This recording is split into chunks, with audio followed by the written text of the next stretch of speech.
mundo ay gumawa ng batas espiritual. Pinamunuan ni Tresmondo Hilario. Ang batas ng ating tao, sila ay isang nakatulong ko lang para mangasiwa sa mga, siyempre, kailangan ilagay sa master list, kailangan ano ka tawag dito? Ideklara para yanap sa akin. Sila yung napag-utusan ko. Ang mahirap na gawain.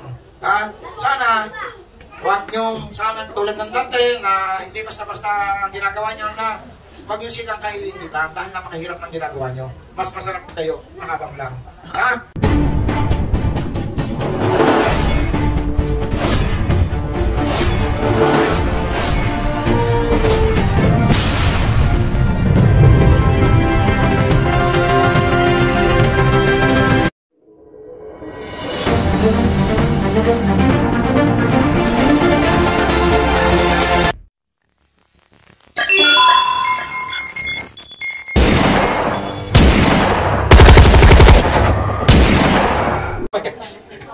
Kasi nga, ay, papatakta ako, nalagpus na ito eh. Sasabihin siya ng doktor, maintenance. Nak mo nga, ay mo baka wala, takpa. Tama ba yan? Dati, kami dito, marami daw sa aming lumapit na maintenance, alis na. Ang maintenance nila, araw, hangin, tubig. Yung maintenance ng lahat ng nabubuhay sa mundo ng may buhay. Puno, hayop, ipis, lahat ng nabubuhay, ang maintenance nila. Araw, hangin, tubig, lahat na nakatuntong sa lupa. Tama ba? Kaya, sana, magpapatuloy nyo lang yan. Kasi, sumunod lang kayo kung anong batas meron kami. Ngayon, dito na tayo sa mga batas ko. Nasaan yung upuan ko? Nawawala. Yun. Tulad ng sinabi ko, kaya pinaliliwanag natin dito sa ating mga bagong kapatid sa spiritual, pag may mga karamdaman kayo bigla, di ba nyo alam ang gagawin, na dito si Berdinya, o yung iba pa niyang marunong, o miskin dito sa kung sino kontak niyo, si Tresma Babylonia, o sino pa yung mga nakapalipas sa malayo, sino pa gano'n nyo, huwag kayong mahihiyang magpagamot. Huwag yung pag nagkaramdaman ng kayo takbo sa ospital. Ako tamad tumulong sa gano'n. Pag nasa ospital ako, gano'n ako. Kasi dito, patay kong patay. Kasi pag namatay ka, hindi ka nang babalik. Bakit? Mas masarap doon. Ilang namatay na, pinabalik ko rito. Ilan na? Ano ang sabi nila? Ayaw magtagal dito. Gusto lang bumalik, masarap daw kasi rito. Nagpamadali. Dito, impyerno. Doon. Napakasarap. Heaven. Kaya, yan ang tandaan nyo. Ngayon, ang Tresmondo ay gumawa ng batas espiritual. Pinamunuan ni Tresmondo Hilario.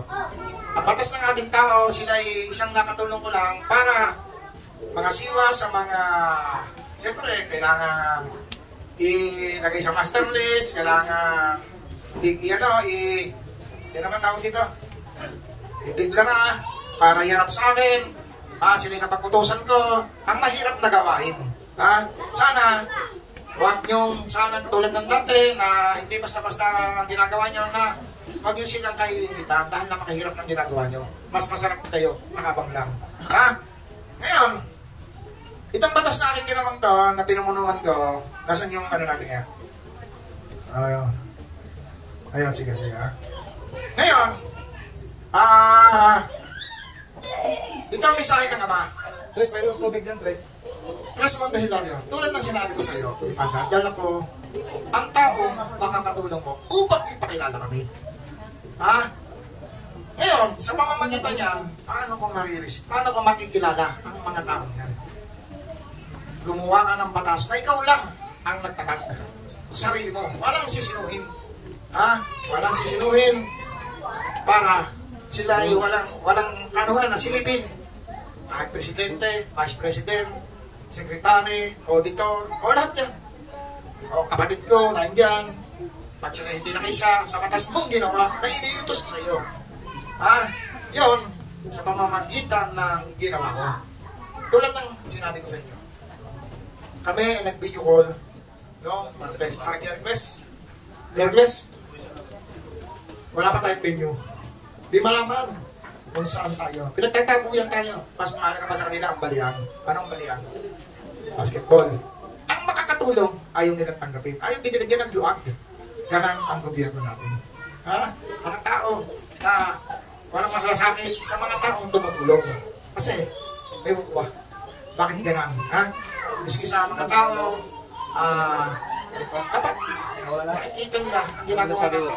Tumutulong tayo sa tao, may mga karamdaman na walang bayan. Dapat tayo mini-welcome. Tama ba? Tama ba yan? Pero baliktad, tayo ang ginikipit. Sa lawak ng kabuyang, sa lawak ng santarasa, o sa kanya, hindi ako, pwede ang dawan kaya lang, kaya ako. Ngayon, hindi tayo napagbigyan. Sa mga magitan ng katulad na sinabi ko, na may katres tayo na sumasambot ng ating pangangailangan. Palagpakan natin si Tres. Esther. Ha? Kaya tayo dito. Ang naman natin spiritual na siya, natin kapangalaga, ng mundo ng may buhay. Siya yung kasama. Ramdam niya rin. Ngayon,